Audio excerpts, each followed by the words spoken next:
Coming up, a Sad Styles production.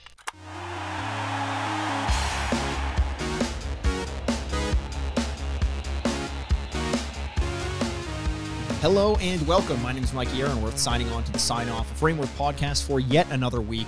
This episode is one I've been very excited for. We've had a lot of episodes in the past that were more about, some of the friends of athletes and some comedic personalities in the industry. We've had a lot of players on as well. But our main goal when we started this podcast was to talk a lot about the ins and outs of the world of sports marketing, sports memorabilia, essentially everything that happens in the world of sports that has nothing to do with the actual game that's being played on the ice, or at least somewhat removed from it. This week we have a guest on, and I'm joined as always by Brian Aaronworth, president of Frameworth Sports Marketing. Obviously, we're joined by a very special person. He's a visionary trailblazer in the realm of sports agency, and a man who helped ambassador the likes of Wayne Gretzky, Paul Coffey, Steve Yzerman, and Mario Lemieux to the world of hockey. We are joined by Gus Badali. Gus, thank you so much for joining us in studio. I'm happy to be here. Thanks for the invite. Hey, anytime we get a chance to talk to someone who's had such an influence on the world of sports marketing and sports in general, we're excited about that. Your history is so ingrained with the likes of so many legends in the world. Obviously, one thing that I found fascinating is you can't talk about Gus Badali without talking about the influence of some of the players that you've represented, right? As someone who in your own right has seen a ton of success. Obviously an incredibly intelligent person, especially when it comes to, contracts and marketing and getting the most out of every situation. How does it feel being someone who is sort of, Gus Badali is entwined with the players? Do you ever feel like more people should be talking about Gus as Gus, or does that ever weigh on you, or do you like the fact that you were able to be this friend and companion, compatriot, and source of information to these otherwise incredibly popular players? That's a really good question. Thank you. Yes, I would like to be mentioned once in a while. However, that's not my personality. Okay. I just go with the flow. The player always came first, and I would be excited if they ever mentioned my name. Yeah. Well, hey, that's what we're doing today. Well, right? wait a second. Gus is being very humble here.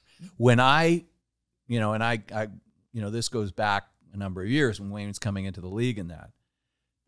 Gus's name was mentioned. He was a big name. He was at the forefront of player agents. So, of course. So back in the day, you knew Gus Badali's name. And today you still know it as well, especially if you're in that realm of sports management, sports marketing. But, a lot of average sports fans who just know Wayne Gretzky as the great one, may not know the ins and outs. They may not know what CAA is. They may not, you know what I mean? Like there is this realm of sports that exists outside of just the fans of the sport itself.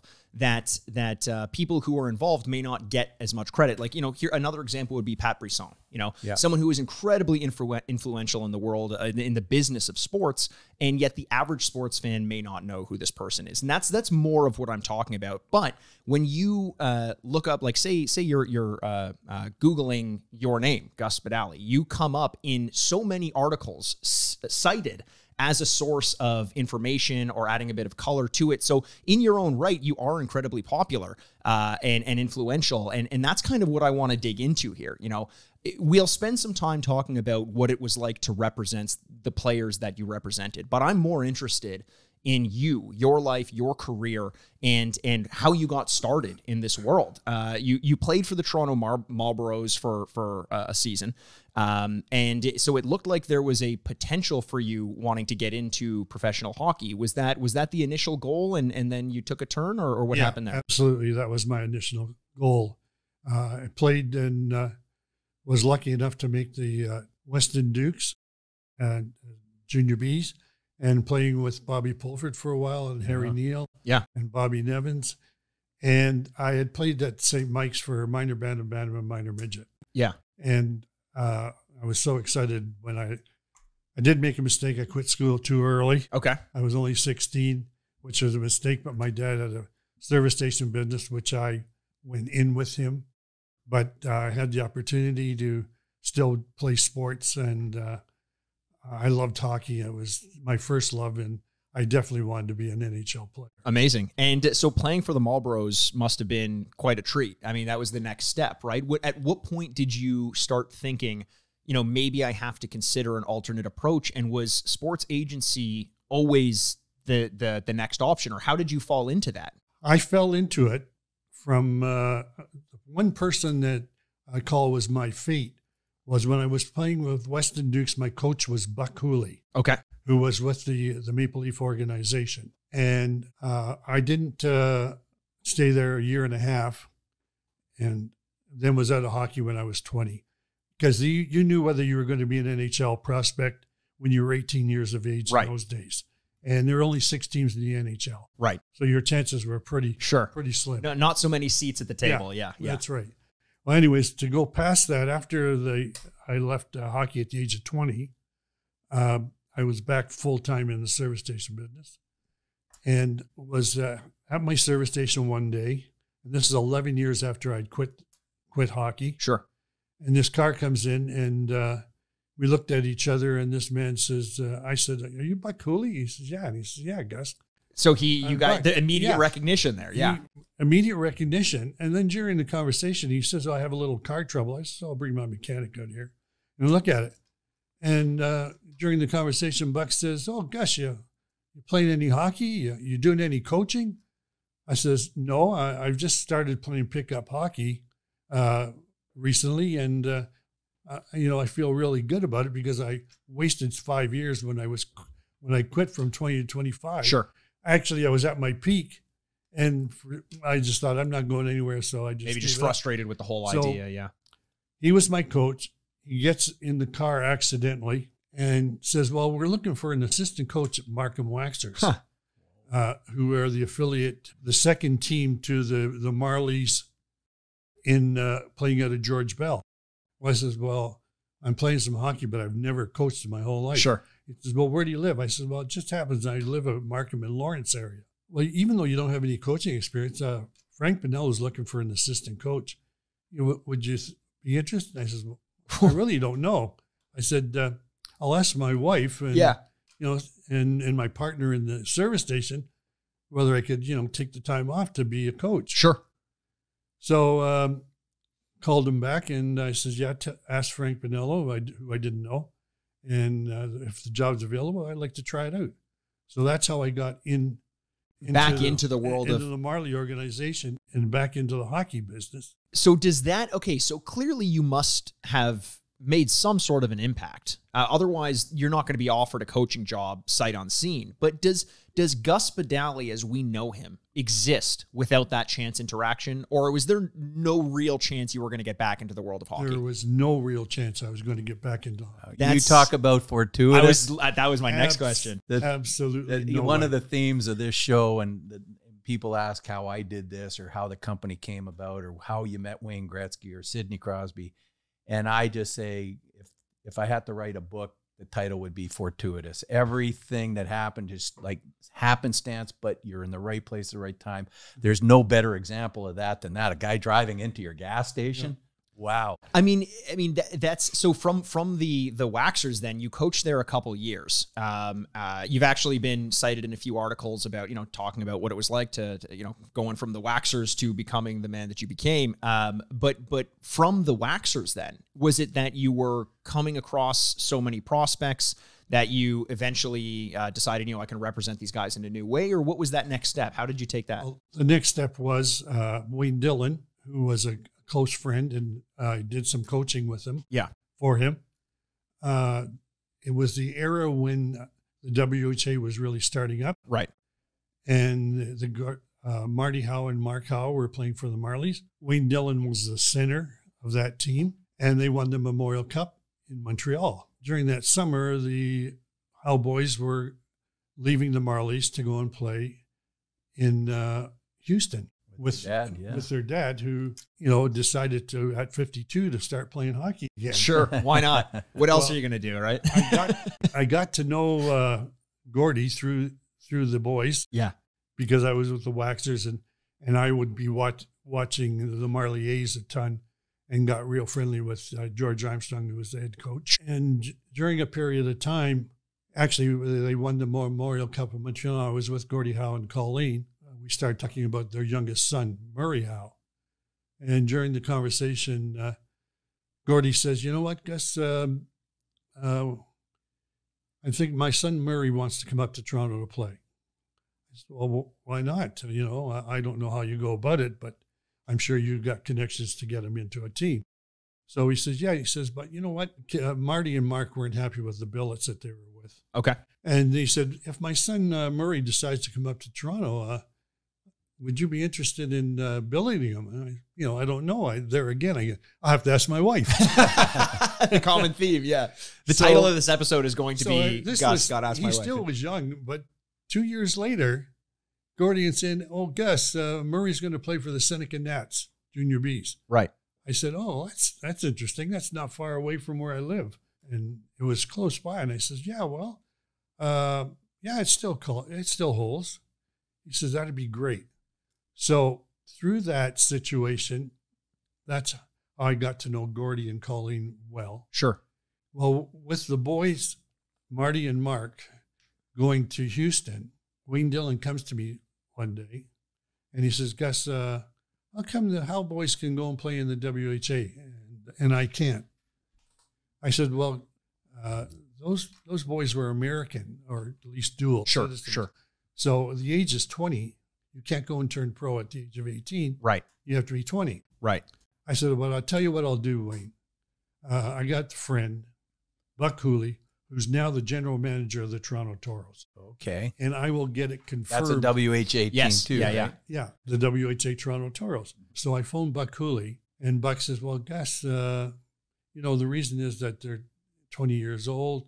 You have to be 20. They're being Canadians. But he says on the phone, but wait, I'll talk to John Bassett Jr., who is the owner, majority owner. At that point, you're not an agent, correct? No. So you're trying to do a favor for Dillon. That's right. Right. As a friend. Right. And because Buck Cooley, as I say, he coached me. He got me into coaching. And now who am I calling Buck again for the third time? Sure. For some advice. So he says, I'll talk to John Bassett Jr. And to my surprise, a couple hours later, I get a call from Buck anticipating that, that they can't do it. He says, well, John Bassett Jr., he heard that he's a hell of a hockey player. He was the centerman for the Howe boys. I'd like you and his father and the boy come on down. Let's talk about possibly playing for the Toros. Sure. And I says, but he's not 20 years old. He says, that doesn't matter. Just come down and we'll meet. Sure. So I phoned up Wayne and his father, and this is got a meeting with John Bassett Jr. So we went down, had the meeting, and during the conversation, I'm just a friend. Yeah, I don't know what's going on. John Bassett Jr. says, I want to sign him. I says, well, he's only 18. He said, doesn't matter. He says, the WHA doesn't have that rule, a 20-year-old. Sure. He says, your hockey. If you think he's good enough to be able to play pro, well, I says, well, I believe he is. I mean, he played with the Howe boys, played on the same line with Mark, and they won the cup, and his credentials are as good as anybody in the junior hockey. Right. Never mind age, this kid can play. Yeah. So I had no idea. Well, what kind of money are we talking about? He says, well, I'll give him $125 a year for 3 years. It's like unbelievable money back then, right? Wow. Not only that, it's unbelievable, but here are the kids playing for $25 a week. It was $50, but you had to pay certain expenses. Sure. $25 a week. There was no schoolboy contracts in those days. Right. And there was no insurance for these kids. Right. Here, being offered guaranteed 3 years at $125 a year at 18 years of age. And if you got hurt, that's guaranteed. Wow. And that's sort of the difference between the WHA contracts and the NHL contracts. Well, that's where it all turned around. Right. Just a couple of points here. So you mentioned John Bassett Jr. People may or may not know who he was, but he was a major deal in the it was CTV that he wasn't he? Yeah, his I think family so. that had a CTV. He had money and power. Yeah. So when they said, well, there's this rule, it was kind of understood that you got to be 20 years old, and he sees the talent. The WHA at the time was turning everything on its ear. Like rules didn't apply. And these are powerful men that are taking on the NHL, which is the core group. And that's where everybody wanted to play. but they're turning everything upside down. Dave Keon's moving out of the league. Gordie Howe's out of the league. So that caused a lot of big concerns. So when they said, well, 20-year-old rule, no, we can figure that one out. But what I love about this, because I never knew, that's how you basically at that moment became an agent. Is that correct? A year later. Right. But I mean, at that time, you realized that people might need your help to get into the league, and you had the contact. That was a one-time deal, I thought. When I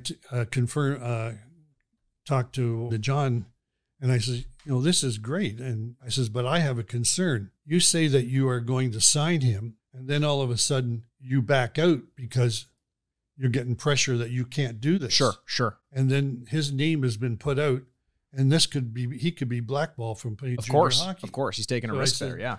What kind of guarantee is Wayne going to have if we agree to these terms? And he says, Gus, he's 18 years old. He can get married. He can go to war. He can do this.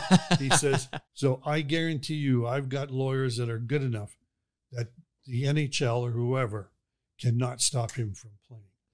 I think it was a result of the WHA signing so many players pre-20 years old, pre-18 years old, that the NHL eventually had to follow suit. Kind of like, does this come up that you were sort of on the forefront of changing that by way of having these players sign with WHA over the NHL? Well, it happened that way, but I didn't know. Yeah. I didn't know it was going to have the effect that it did. Sure. But there's another good point. So you bring this up. Without you making that phone call, they may not have changed that age group, right? Which was devastating to the NHL, because they lost the likes of guys like Wayne Gretzky or the 18-year-olds because they were scooping them up to go to the WHA. Well, this is where I kind of want to get into this concept, because there were two fairly high-profile instances of players that you were working with signing pre-18 years old and then eventually getting out of those contracts due to the concept of infancy in contracts. I'm not sure how much you want to talk about it, but John Tonelli would have been one of those cases.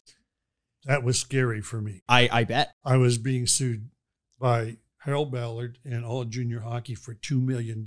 So can we talk about the John Tonelli incident? Are you able to get into that? No, I'll talk about the. So why don't you provide us a little bit of background on how this situation started there? After the Wayne Dillon situation, there were agents who were advising players and talking to WHA teams. Right. That there's a possibility you can go and turn pro. And there was no contract that the juniors were signing at that time. So they were free to go anywhere they wanted. Sure. Well, John Tonelli, who was playing for the Marlies when I was with the Markham Waxers, billeted with our family. And the Wayne Dillon situation started, that he was going to play in the WHA. John Bassett Jr. gives me a call. He says, Gus, I want a couple more players that you've got. And I was now representing Mark Napier. Yep. Okay. And I wasn't representing John Tonelli at the time, even though he was billeting with me. Sure. I said, but they're still playing junior A. He said, doesn't matter, Gus. They're 18 years old. Well, because of that situation with the Wayne Dillon situation, the junior teams come up with a contract that said that you cannot leave the junior hockey operations because you have to sign this contract. If you don't sign this contract, you cannot play in the OHL. So I have actually left the Marlies, Markham Waxers, and became an agent because Mark Napier's father asked me to represent Mark in the negotiations for a WHA. Sure. And I said, well, I'm not an agent. I said, well, you did Wayne Dillon's. I said, yeah, but I just did that as a friend. I'm working for Famous Players Theaters now doing audits. And, I'm kind of happy. I'm not programmed to be an agent. Sure. This just worked out. Well, Gus, I think you can. He says, I think you can do it. I want you to represent Mark Napier. There you go. So I got talked into being an agent through Mark Napier's father. That's amazing. So there you go. We've got the whole course. Now for the first time, and I've known Gus for a number of years, that's the first time that, and I guess I could have done some more homework to ask the question, but that's the first time I realized how you evolved from a coach, a gas station owner, to a coach, to famous players attending to an agent. To the top agent in the game Yeah. at one point. And being sued for $2 million by a junior. Which is, As I said, I had 3 boys at the time. I don't think the 4th was born yet. And I thought, oh, God, I got a house that might be valued at $60,000 with a $40,000 mortgage. I said, I'm dead. I mean, I lose this. That's got to be a scary time. I'm going to be homeless. how long did this this dispute last? It lasted 3 years. Wow. There's the other interesting part is John Tonelli. As I say, the juniors had come up with this contract that was so one-sided, it was ridiculous. Yeah. Well, John Tonelli wanted to go, and I had a call from Gordie Howe and Bill Deneen. And they said, Gus, we like John Tonelli. I says, well, he's playing for the Marlies right now. Sure. He's building with us, but he's got to sign this contract. Anyways, he says, well, tell him not to sign it because we're interested in him coming to Houston Aeros. Yeah. And I said, oh, all right, I'll talk to John and see if he's interested. And of course he was. Yeah, of course. All right. They said, well, this contract that they have to sign to play, tell them not to sign. Him and Mark needs it. We were advised that my lawyer at the time says, don't have these boys sign it. Well, when they went to practice and they were asked to sign the contract at practice, they were not notified that what this was all about, other Sure. than you can't play for us unless you Until sign this is contract. signed. Mark Napier was told not to. He went to practice and didn't sign. John Tonelli went to practice, living to me, and I could have said, John, don't sign it. That there's a meeting being set up by the Marlies to tell us what is this contract is saying. Sure. And we had this meeting, and I was the only one that had a lawyer there. Smart move. And there again, the lawyer says, Gus, tell John not to sign it. Go to his practice, but don't sign. Okay. Mark Napier did not sign it. Right. But when John Tonelli came in the front door of our house, I knew right off the bat, I says, John, you signed that contract, didn't you? He says, well, I was told that they would tear it up. If you can get a contract from the WHA, he says, we'll tear your They said that to him. They said that to Okay. Wow. They said, we guarantee you will not be tied to it. Well, that wasn't the case. That's not what a contract means. No. That seems very, what is the word? Unprofessional is sort of a downplaying it a little bit. They're essentially using scare tactics to get kids to sign contracts. And do you know at this time, because you mentioned the difference in pay between the WHA and the NHL at the time, would the pay have been still that $65 per week? Or yeah. And so they're signing the same contract that's essentially just making it so that they can't move to the WHA. Yeah, absolutely. Wow. Yeah. So you're working with Tonelli at this point to try to see him through the contract dispute. After he signed it, I phoned my lawyer, and he says, Gus, well, this is the only thing we can do. We can repudiate his contract because he's not 18 yet. Right. But once he's 18 years old, if we haven't done anything to cancel this contract obligation out, then he has to stay with the Marlies. Right. So I told John about that, and he was willing to tell him that he's going to repudiate the contract when he's 18. Well, once he told him that, they kicked him off the team. Oh. And that was a real shock. So he told them that prior to his 18th birthday. Yeah.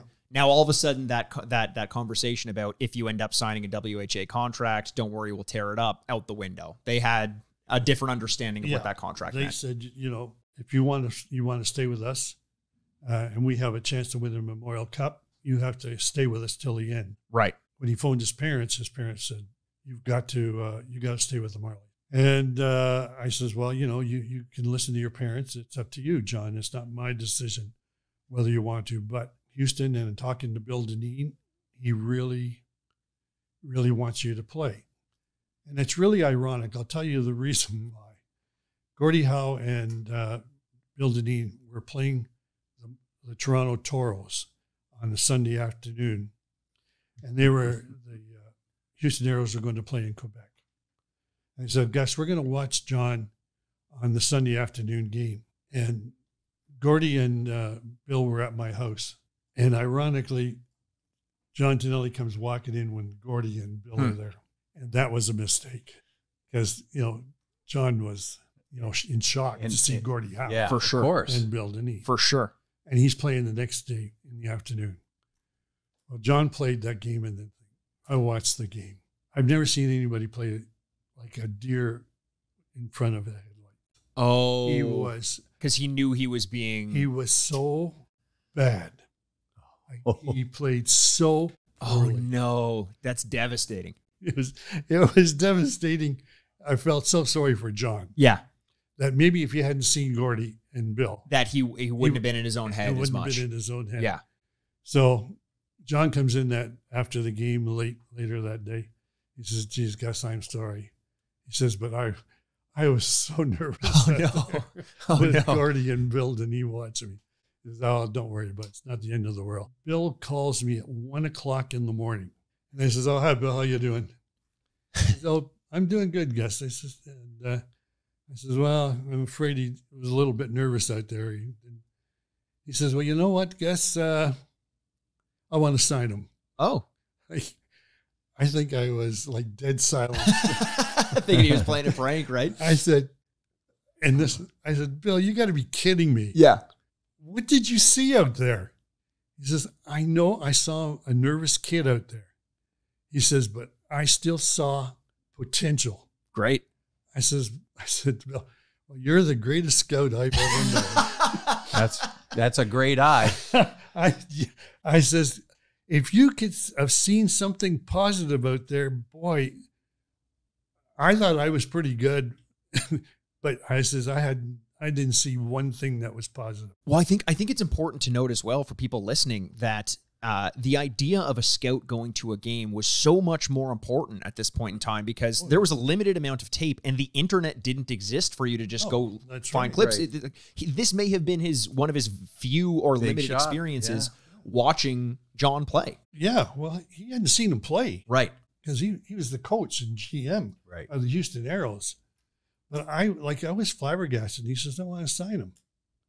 So I told John, I says, believe it or not, John, Bill Dineen wants to talk to me about you and about signing with the Houston Aeros.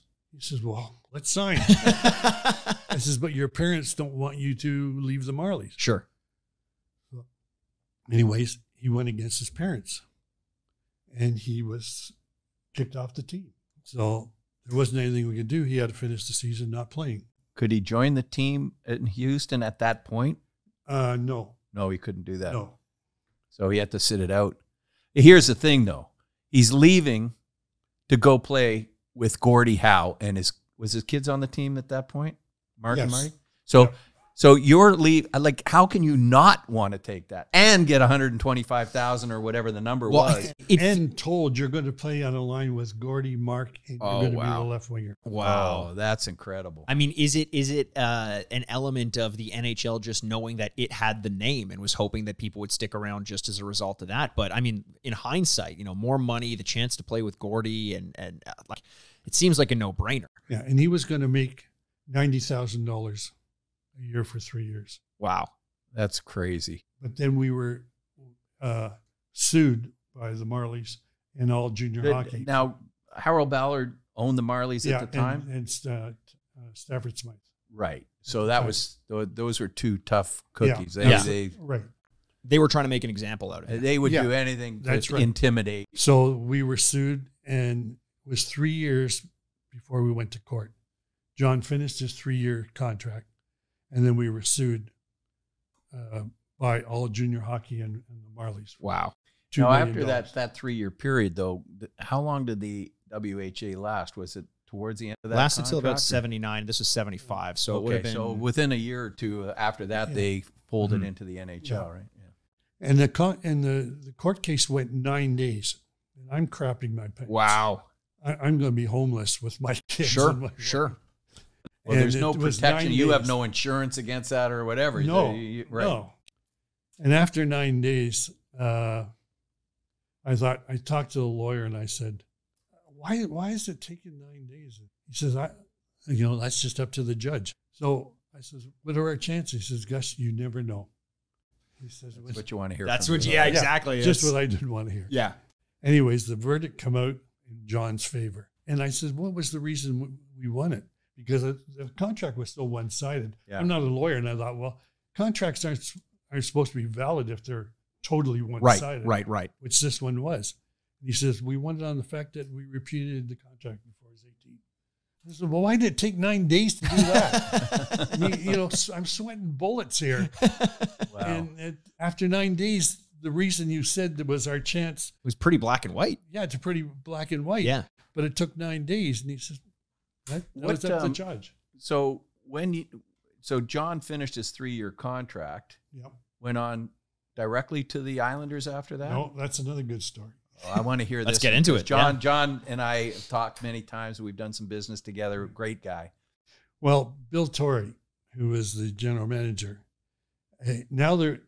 one of the reasons I told the kids to go into the WHA, even though they were 30, you would be 21. Right. You were still eligible for the NHL draft. Right. So the most you would have to stay in the WHA is 1 year over 20. Right. But meanwhile, you've got this money guaranteed, and if you got hurt, there's something to fall back on. That's big money back then. That's the money. equivalent of maybe $500,000 now this day and age. Big money. See, I was so curious to ask about your affiliation, not necessarily directly with the WHA, but a lot of the players you represented ended up going there, and this makes a ton of sense. Let me tell you this. So as a fan, I hated the WHA. Okay, I'm an NHL guy. I'm watching NHL teams, and they were taking our better players, and I had no interest in watching the WHA. I thought it was an upstart league. This is my opinion back when I was 18 years old, or whenever the league was going on, 20 years old. So it bothered me that this other upstart league, which I felt would never get off the ground, was stealing some of the best players. In fact, Dave Keon was one of my heroes, and he's moving to Hartford. It bothered me, but now hearing this from you is totally understandable, and it actually worked out in everybody's favor. Yeah. Well, that was the reason that I felt they weren't going to be tied up at the age of 21, that they can still go back. But meanwhile, they've got all this money. Yeah. That if they got hurt, gives them a few years buffer at least. That's right. Yeah. And when I get to Wayne, what you're just talking about, them getting these good young players. When we get to that I think you'll enjoy hearing that situation. This may be a double show I was actually, let's do that. Let's there's so much to talk about still with this story and the surrounding stories that I think we'll announce this at this point. This is going to be part 1. We're going to roll into a part 2. So let's finish this thread then. You know, we've heard about how you got into the industry to become the man that you were, how you very much pioneered the idea of having younger players signing with the WHA. So let's continue to pull on that thread, and then in the next episode we'll get into some more questions with some of the more high profile players that you've come to represent. So we left. Not to say John Tonelli isn't a high profile. No, player. but I think very often you hear Gus Badali, agent of Wayne Gretzky. You know what I mean? Like those are, and there's also a ton to get in there. So let's continue on this thread. Well, John, so he was mentioning, because I just asked whether John Tonelli went directly to the Islanders, and you said no. That's another interesting story. Yeah, the reason that's interesting is now John he's 21. The NHL draft is coming up, and John was drafted by the New York Islanders. Wayne Dillon was drafted by the New York Rangers. So my advice now was, I'm advising you to go to the NHL. And Bill Torrey, so I'm talking to Bill Torrey on behalf of John, and he says, Gus, we really want John to play with the Islanders. Sure. And I says, well, what kind of dollars are we talking?